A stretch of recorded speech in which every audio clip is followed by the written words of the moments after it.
Hello, my friends. I'm Rick, and this is your seat at the table, and we are looking at all things BattleTech. And this is yet another PDF that came out of that Humble Bumble. I believe this is also an item that you can get off of the Catalyst Game Labs store. I can't tell you if it's free or not, but I think it is. But you know, I've also figured out how to do these TROs so they're bound right and they're not upside down and cattywampus from each other, which is always a good thing. So it says the Experimental Technical Readout, or XTRO, Royal Fantasy League. And this is something to do with a supplement for Solaris VII, because this is mostly material that's in here. Of course, this is one way to save some bucks is by quote, classifying the artwork, because artwork's expensive. You have to have individual artwork for each item in here. It takes time, resources, money. And I believe this, once again, like I said in a previous video, that and I suppose it would depend whether this video gets posted before that video. Anyway, sometimes the game company Catalyst does something that's kind of unique. Now, maybe it's not as unique as I think, because I grant you, I don't go to all the other game companies' websites. I go to Bout Games. I highly recommend checking out Bout Games material, as they got some range of interesting game systems available. And Eric's a great guy. I don't know him personally, but I have got to talk to him numerous times over the last couple of years. He's a self-made person who started out creating supplements and then doing Kickstarters on them, and he succeeded into bringing it into a game company that's in the potential for growth in the future. And hey, awesome stuff, Eric.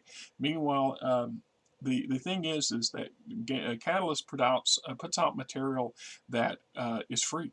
And you just go, you check on it, you go through the checkout list, and you don't pay anything for it. You just download the PDF, and bing, bang, boom, there you go. Once again, a long time ago, or not so long time ago, that was not a possible thing. Everything had to be handmade or hardback made. It had to be a printed material, subject material like this, or it had to be incorporated into something like magazine entries or an omnibus of different stuff, because the idea of having free PDFs available just for download was something that nobody had really broached or approached or took to heart. No corporations did at the time, and still some of them are reluctant to do it because they don't see any money. Now, there are other items that are a little more robust, and the company does ask for a couple dollars for them, but we're back to that. A couple dollars for something that's that you might find useful isn't that much of chump change. You're not asking for a lot, but it gives you us a wider variety and access to material that we might not have, and it's a matter of choice and taste. There's a lot of folks who would not incorporate these things,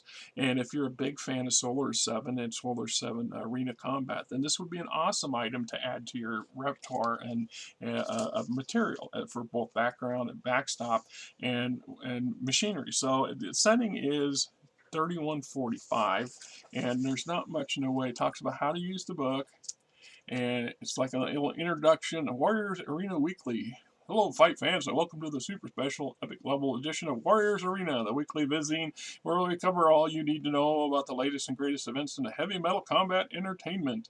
Highlights for this week: the return of Tastic Hay, countdown to 3137, He Said, She Said, Spotlight 3146 Royal Fantasy Tournament. And so that's what this whole thing's based off. And of course, that event, everyone will be tuning into this fight for the I'm losing the flow of the words. And of course, the event, everyone will be tuning in for this fight session, the 3146 Fantasy Tournament. Even an event so special this year's even named its own theme name. Right? So basically, these are hybrid mechs or highly modified mechs for the arena, specifically for combat on Solaris or other arena-based systems. This is not likely to be the standard sort of loadouts and tweaks that you would find in a combat unit. That's not to say that you couldn't incorporate some of this stuff. That's a choice. That's a fan player based choice. So we look at some where they've taken here's the 7KJ Phoenix Hawk, and it's titled Jasmine. The name of the machine is Jasmine, based on a post-jihad Draconis-kind variant, the classic Phoenix Hawk. chassis. Jasmine is a solid enough brawler for any arena match with its powerful capacitor-enhanced snub-nose PPC, twin medium lasers, and 10-tube rocket launcher from its holdout and surprise Angel ECM suite added to its payload. Seems almost like a high-tech gap to protect against more advanced electronics. Yet none of these capabilities truly make the mech stand out from the legions of custom makes found all over Solaris. No, that honor is instead reserved for the newest tech craze to find its way here, the Remote Drone Command Console, a fairly new piece of hardware first developed. Okay, so we got our bonus profile, we got a warrior profile to go with it, the stats for it, and I believe we got the, we have the record sheets in the back for all these machines. So, and it's just not a bad little thing. I've read through some of it. I grant you, I did not go through every page of it and read everyone individually. It's a matter of time perspective. I think it's something that's I may do over time is just poke around at it and read stuff when I'm looking for something. This might join that little reading rack in my bathroom, just cause. Then we got the 3146 Royal Fantasy rules, crowd participation points, team-specific roles. Go on in there. Royal Fantasy rules, Solaris arenas, non-battle mech matches, surrender, Boral Reach, the Davion arena. So we got the various arena rules appropriately. So here is the factory or the Merrick arena.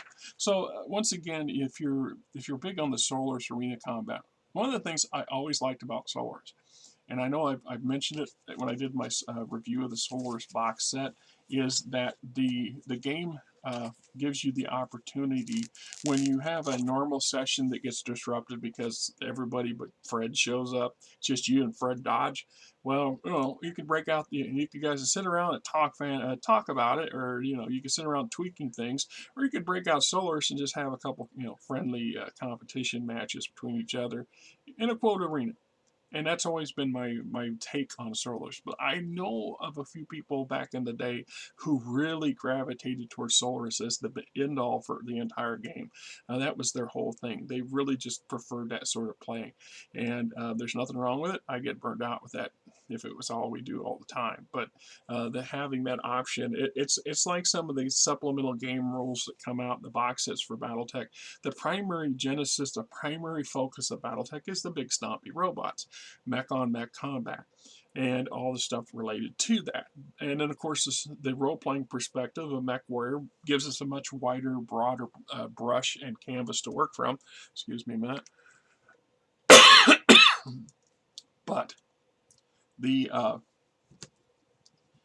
addition of things like battle troops, for example, that allowed you to expand into infantry combat or infantry combat scenarios that would be either supplementing the stuff that's going on with the BattleTech in a camp, or the Mech Warrior, damn it, the Battle Mech campaign. So if you're having a campaign for BattleTech and you might have a scenario where you've got one mech gets confronted by a platoon of troops, or you're trying to force some kind of scenario where the mechs themselves are not suited for it. It's the same reason why having aerospace and battle space rule sets. It gives you those expanded opportunities to have a fuller, wider range of fun. Okay, where in Mech Warrior things they also play a role, because if you're playing from the tabletop role play game perspective, having the opportunities of individual combat or small team combat, battle troop rule sets and things like this come to the forefront, and in part because originally that was not stuff that was conceived for BattleTech. So the BattleTech's combat rules didn't take into account a whole lot of material things that relate to those things until later groups of people come along and demanded it, or really put pressure on it, or somebody who was very big fan of it in the game company itself proposed it, and they did it, and it came out, and it took off, and it was successful enough to generate more. I mean, there's how many times have something been put forward that falls on its face and falls flat, and they never come back and revisit it again? Far Country, anyone? All right. Maybe that's not a fair analogy, but the idea is the same. So anyway, this was a nice little addition to the bundle, and there's there's some interesting stuff. And when it comes to mechs, one of the things I always liked about mechs from the 3025 era, the early era, one of the whole points of salvage was, yes, you have the factory original material, you have the factory original specs, and if when all possible, that's what your unit wanted to field. But if you're in a position where it's hard to get supply, it's hard to get parts, sometimes you had to take something from the salvage department and shoehorn it into your machine, and this would give you Franken mechs. So sometimes operating a Franken mech or a whole company full of them produces a lot of fun and challenge in and of itself. But that's just my opinion. Of course, it seems like the game has progressed long past that point, and we're into something completely different in the quote modern era of the game itself. But that's just my personal opinion. Anyway, you guys have yourself a great weekend. Going on, my friends, this is Rick, and hey, if you like the channel, please hit the subscribe button, hit the like button, tell your buddies, tell your friends, tell your coworkers, tell anybody else that's in the gaming industry or gaming fandom that says, hey, this is a channel worth checking out, right? Till next time, I hope you guys have yourself